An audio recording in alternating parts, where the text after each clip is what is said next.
When it comes to ultra high performance super sedans, it's really hard to beat the winning combination of the Audi RS7.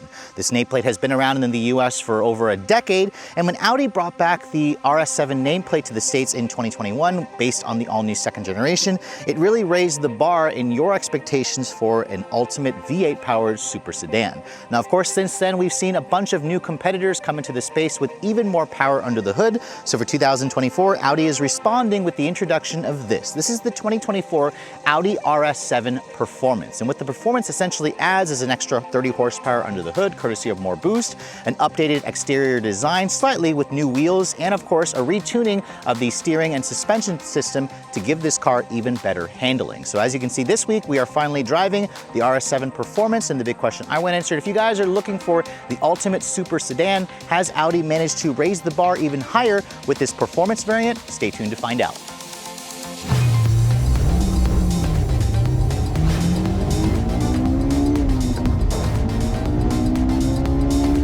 So with the Performance badge added to the RS7 this year, one of the biggest changes, of course, has to do with underneath the hood. So we're gonna start here, of course, during the walk around. Now, if you guys are familiar with the RS7, this vehicle essentially launched with a 4-liter twin-turbo V8.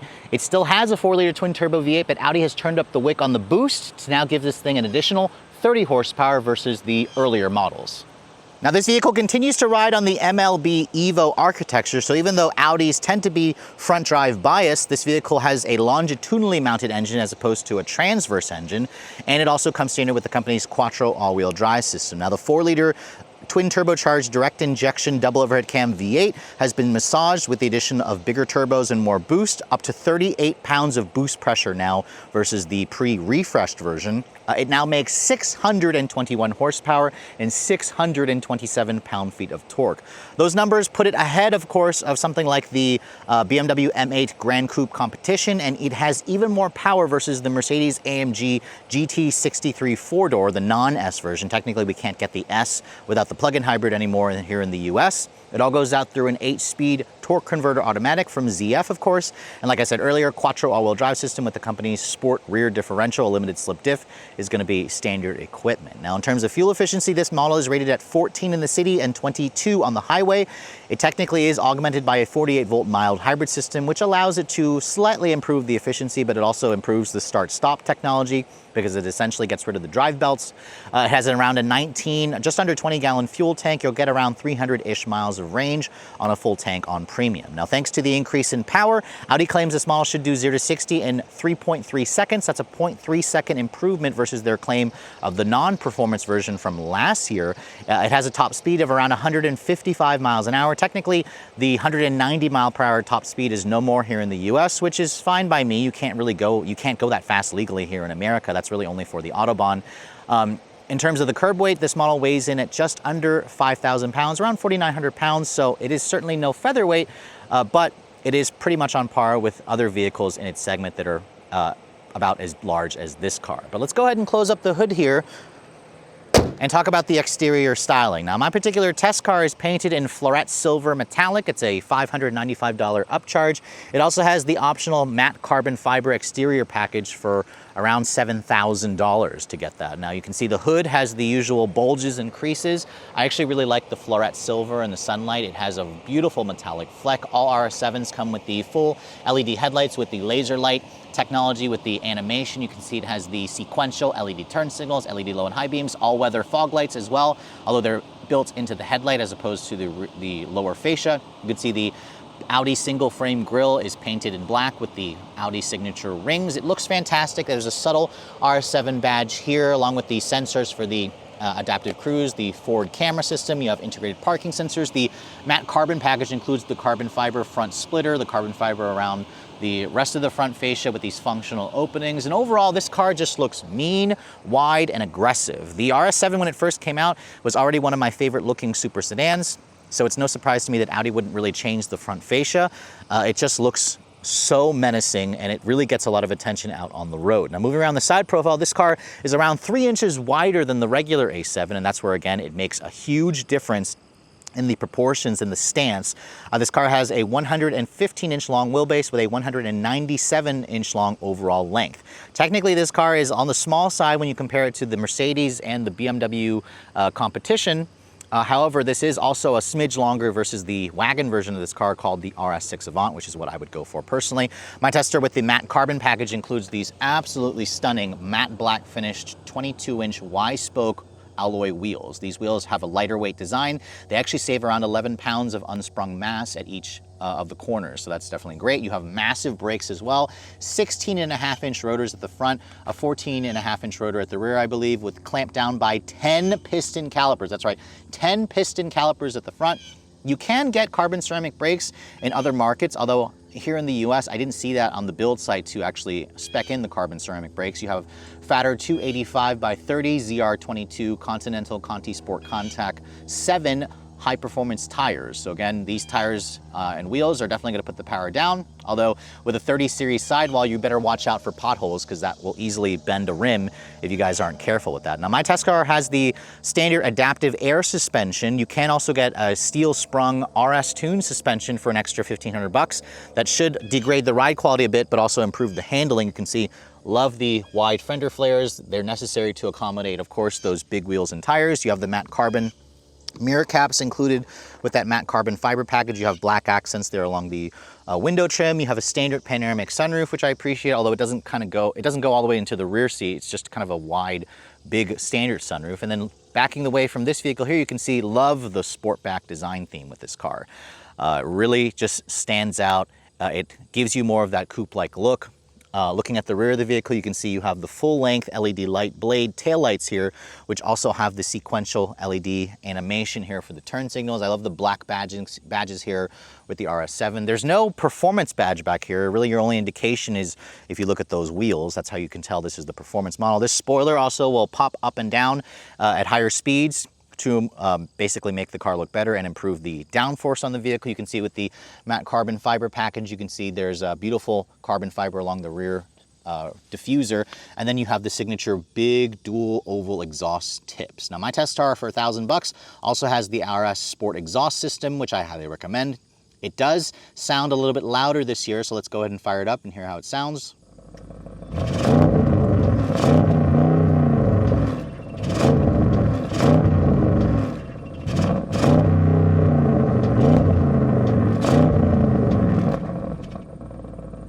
Now, sadly, it still has a relatively soft limiter, but I definitely hear more pops and crackles and bangs from the exhaust versus the last RS6 Avant that I tested. Now, you can see going into the cargo area, there is a power opening and closing lift gate. And remember, this is a hatchback, which means you have a ton of practicality. And that's one of the reasons why the RS7 is so popular for, enthusiasts looking to get out of a sports car. There's a maximum of 24 cubic feet of storage space with those second row seats up. 24 cubic feet is just a huge number. You can see there's a little bit of storage there to the side.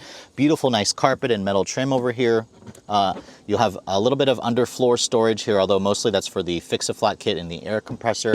And then if you fold down those seats, Audi says that it will expand the cargo to just under 50 cubic feet. So again, that's almost like subcompact SUV territory. And keep in mind, the wagon version of this car, the RS6, offers roughly 20% more cargo space. And I highly recommend going for that body style, especially if you want something that's stealthy, but also ridiculously practical, even more practical than this car over here.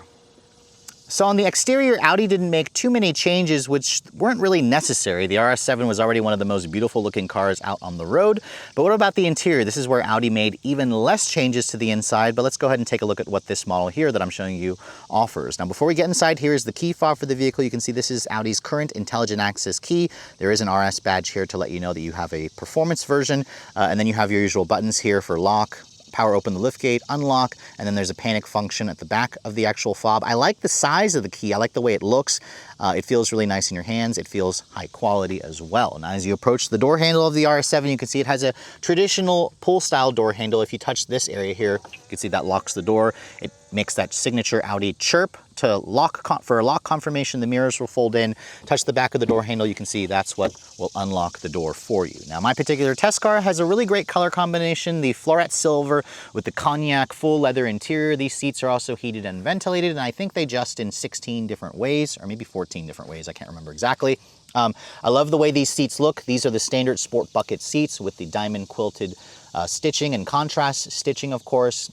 They are slightly more aggressively bolstered, but the leather feels really nice and plush, but they're also not too aggressive to where they're hugging you too much like you might get in the BMW or the Mercedes counterpart. You can get a massaging seat in this car, but it downgrades you to a different looking seat with an adjustable head restraint, and you can only get a black interior. I don't like the way that seat looks. It looks like it belongs in a base version of the A6. So I would highly recommend skipping the massage and just going for these seats. At least they are heated and ventilated. You can see the door panel has some nice materials where you have actual leather covering the upper portion with contrast stitching. I love the matte carbon fiber that actually you can feel the texture of the carbon fiber. Feels great. Aluminum accents for the door handles, more aluminum here, nice and padded here with the suede Alcantara. You have really satisfying window controls, one touch up down for all four, power mirror controls. And then you can see down here, it is a slightly padded material. My test car also for $5,000 has the 19 speaker Bang & Olufsen stereo with 1900 watts of power. It sounds good, but I have to say, now that I've sampled some of the 4D audio systems that are upgraded with over 30 speakers, it definitely doesn't sound quite as bass heavy or as immersive as some of those really upper end systems. So again, it's kind of showing the age of the RS7 in general. Now, stepping inside the interior, this has a nice low step-in height. It is a, sports super sedan basically. As I shut the door has a really solid sounding thunk. And then my test car with the executive package also includes a soft close feature, although I don't know why that's the rubber seal on the door that makes that little noise as the door closes itself. But looking at the interior, you can see this hasn't really changed much. The start stop button is still down here by the shifter.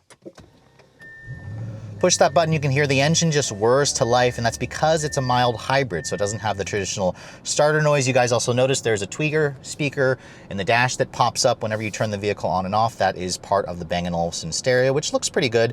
The steering wheel, I still think the steering wheel is a little bit too large in terms of the diameter. I like the flat bottom design with the perforated leather. It's a heated steering wheel with nice 9-3 grip, contrast stitching. You have aluminum paddles connected to the wheel to control the 8-speed auto, and then you have a power tilt telescoping steering column, which is what you'd expect for a vehicle that has a 6-figure price tag. You also have controls here to control the virtual cockpit display. Your adaptive cruise control is located here. Your drive mode selector you can select by pushing that to go straight into the RS1 or the RS2 mode, which is the most aggressive mode where you can access the launch control feature. The engine itself definitely has a little bit more of a throatier growl to it, which I appreciate. We'll talk about that later on during the driving scene, obviously.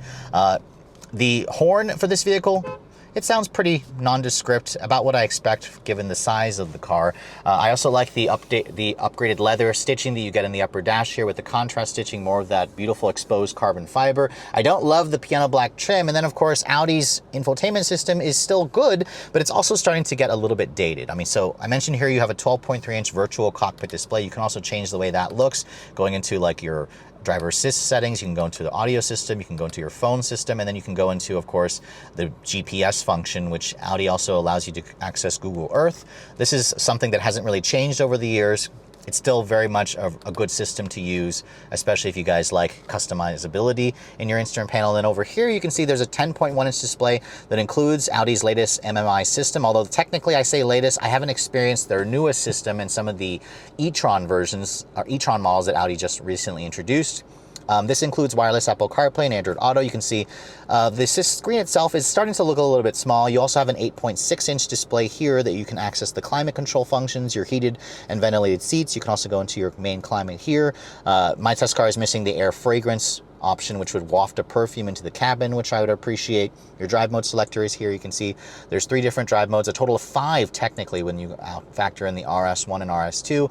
Most of you will probably have it in the automatic setting, which cycles between comfort and dynamic based on your drive modes, of course, or based on how you drive the vehicle. There's some touch sensitive controls over here. You can open and close the rear spoiler or make it pop up and down.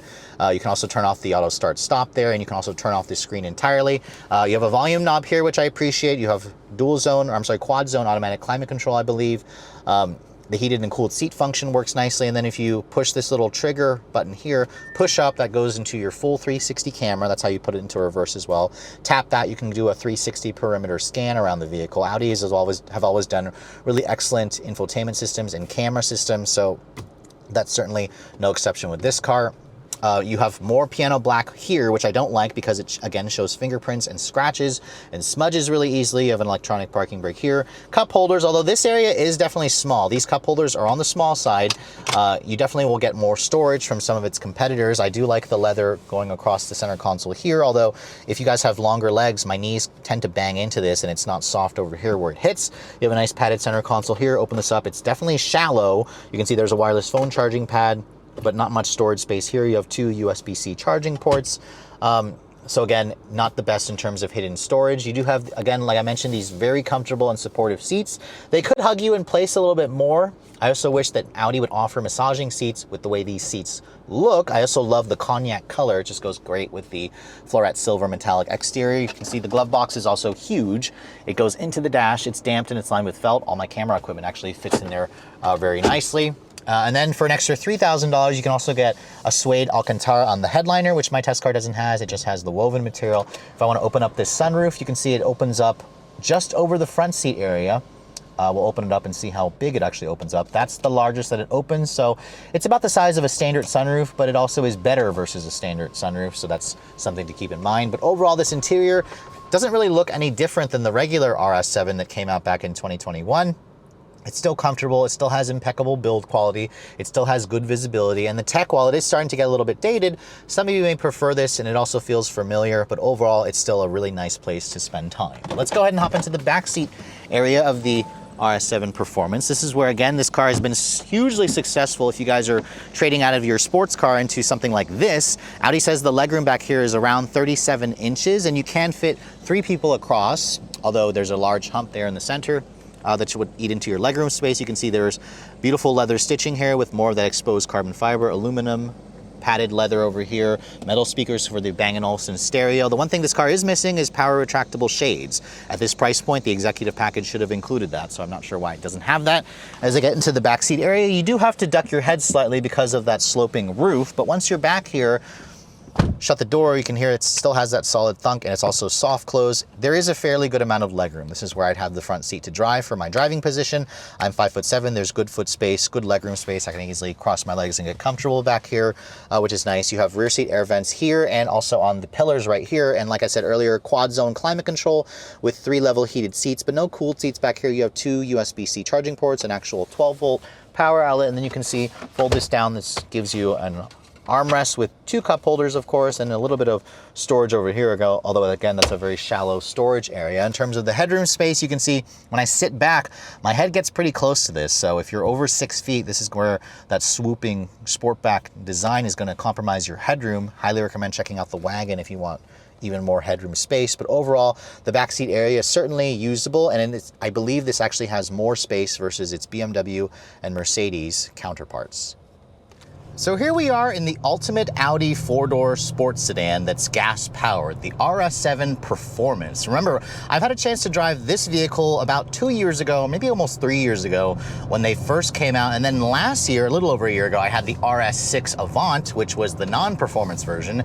Now, Audi only sells them in the performance variant, which means we have that extra 30 horsepower courtesy of more boost. Audi also has removed about 18 pounds worth of additional sound deadening to give us more noises from that V8. It's got retuned suspension, retuned steering. It should essentially turn this car into more of a visceral experience, which was one of the criticisms of the, RS7 when it first came out back in 2021. It got a little bit stale. Now, we are back on our usual stretch of road. This model has 621 horsepower hooked up to an 8-speed automatic and the company's signature Quattro all-wheel drive system with a sport rear differential. It does have launch control, which you engage in RS2 mode. The last time I 0 to 60 tested this car, I got 3.1 seconds in the Avant version, which the 2 cars are pretty similar. Audi claims this model should be about 0.3 seconds faster to 60. 3.3 is what they claim. Let's go ahead and see what we can get here. We're in RS2. To engage launch control, you basically brake torque it, floor it for a second. Ooh! Oh! Wow, 0 to 60 in 3.05 seconds. 3.05 seconds, you know what, that is fast. I mean, Audi claims 3.3, but the last RS6 Avant that I tested did it in 3.18. So it's about almost 0.2 seconds faster versus the standard model, the one that I tested last year. It's not that much different. Obviously 30 horsepower isn't, you know, going to be a heck of a lot more power, but it is certainly a nice improvement. What you do notice is this car definitely launches hard. I mean, it's got that quattro all-wheel drive, the 8-speed auto, but it doesn't launch quite as hard as like some other vehicles in the Volkswagen Audi family that I've tested with a dual clutch transmission. I wish the engine would rev up a little bit higher, but it's still very, very nice. Let's try it one more time here just to see if we can get a consistent run, although this is more slightly uphill. It says launch activated. Oh! God, this thing, 3.15 seconds there. That's with it more going slightly uphill. Usually I see a bigger variation there. We'll try it one more time up ahead and see if we can get, we can break into the twos for the 0 to 60 time. But overall, this thing, I mean, the regular one wasn't slow. This is definitely, you know, creeping up there a little bit faster and a little bit faster. I mean, in terms of internal combustion engines, we are kind of at the peak here. This is a V8 twin turbo with a mild hybrid system. It also has the sport exhaust system, which I'll switch into the manual mode here. Like the burbles and pops. Oh, God. Man, that sounds good. It's still not quite as loud as what you're gonna hear, like the loudest you're gonna hear from like a BMW M8 competition or the Mercedes AMG GT. But it has that signature like Audi-ness that it's not overwhelming, it's not overbearing. I mean, the fact that Audi removed almost 20 pounds of sound deadening in this car kind of showed that the original one was too quiet, although this is still definitely quiet. What I do hear is some more road noise coming in, however. We are on these Continental Conti Sport 7 summer performance tires on a 22-inch wheel. The steering in this car, the dynamic steering is standard, although it's been retuned this year. It still doesn't give me much in terms of feedback. The steering is very numb. I can't really tell what the front tires are doing. Thankfully, the car feels a little bit more planted. It doesn't have quite as much body lean. This is still leaning on the edge of comfort. That's the thing is, Audis have always been super comfortable, super luxurious. No exception with this car, even though it's the performance variant that's supposed to give you better handling and a stiffer suspension. Now, there is an RS steel sprung suspension that's available that's supposed to take it to the next level. That probably will affect the ride quality a little bit more. Oh!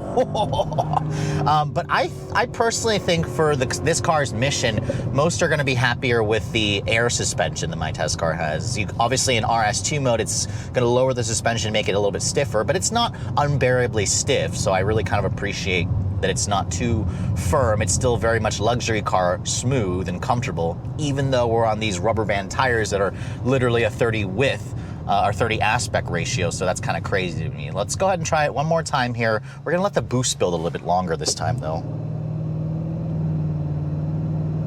Oh! Oh! God!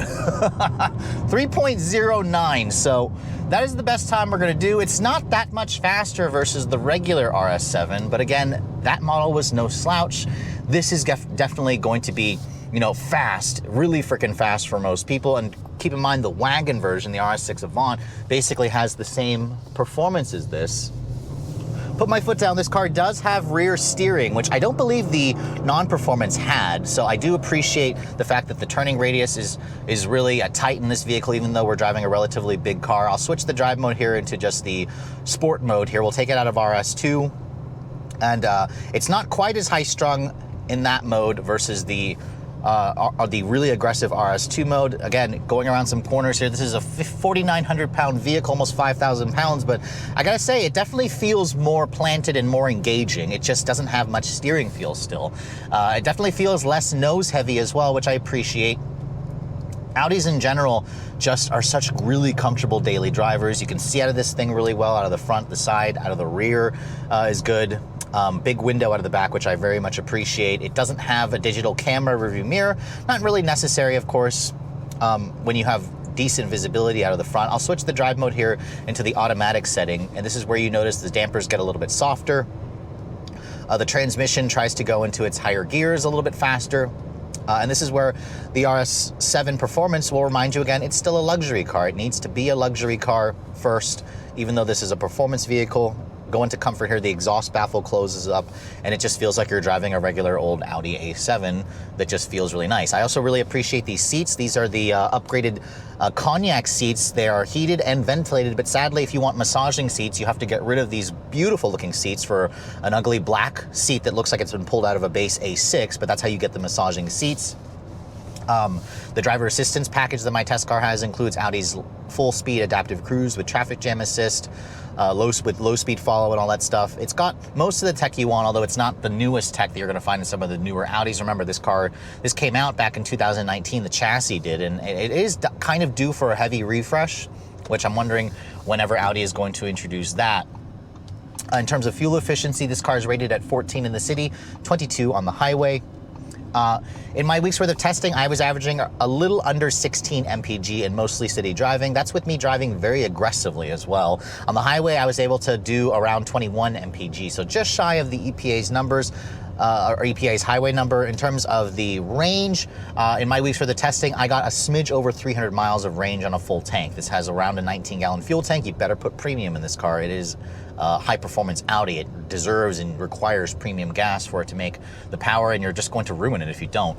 But overall, as a daily driver, the performance model is still very much usable. Audi didn't go to these incredible lengths to make this car more of a sports car while sacrificing the luxury quotient. You do, again, have a little bit more road noise than I would like, but between the comfortable seats, between the really smooth ride quality, the good visibility, the responsive 8-speed automatic, even in comfort, it still has plenty of power, and it just keeps pulling really nicely, which I appreciate. And it's just really smooth when you want to drive in comfort mode, but then when you put it in sport or RS2 mode, it just feels almost as quick as a dual clutch. Doesn't launch as hard, which I wish it did, but again, this is the price you pay when you want a torque converter automatic. But overall, Audi has essentially just made an already amazing car into an even slightly better car. I just think for my money, I would actually get the wagon version, and the caveat, the great thing about the wagon is it's actually slightly cheaper versus the RS7, which has that sportback body style. Now, as the ultimate version of the Audi A7 family, obviously the RS7 has some pretty big shoes to fill, and when I first had a chance to sample the second generation model, I was pretty impressed with the overall performance, although it didn't quite deliver in terms of that visceral feel, and that was kind of the main criticism about this car when it first came out, and that's essentially what the RS7 Performance is supposed to address, thanks to the revisions to the engine, to the steering and the suspension system, and the reduction in the noise isolation that you get from less sound insulation. And after spending a week with the RS7 Performance, I have to say everything that you pretty much like in the regular RS7 is retained here.